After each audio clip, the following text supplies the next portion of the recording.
Magandang hapon! Kumusta po? Narito po ulit ang update natin para sa lagay ng ating panahon.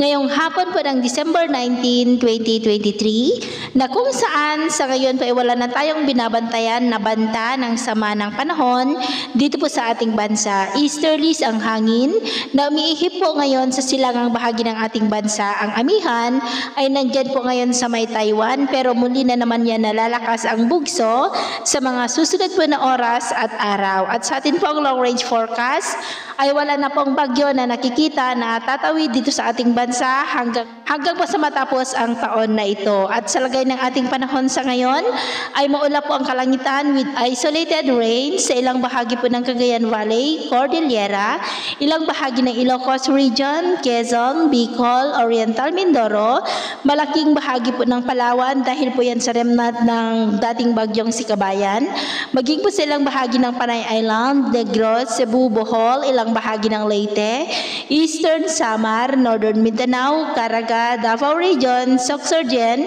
at Sulu Archipelago. At mamayang gabi ay posible pa rin ang maulap na kalangitan with isolated rains sa ilang bahagi po ng ating bansa, lalong-lalo na pa rin po dyan sa may Palawan. Kaya mag-ingat po tayo sa mga banta pa rin ng mga pagbaha at pagguho ng lupa.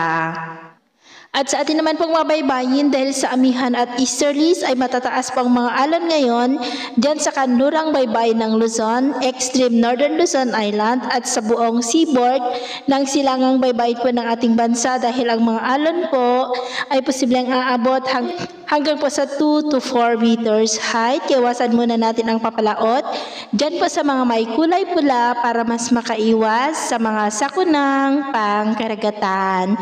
So ito po ng latest update natin sa araw na ito. At ako po muli si James na nagsasabing sa kahit na pagsubok po na darating sa ating buhay, huwag po tayong mawawalan ng pag-asa. Thank you and God bless!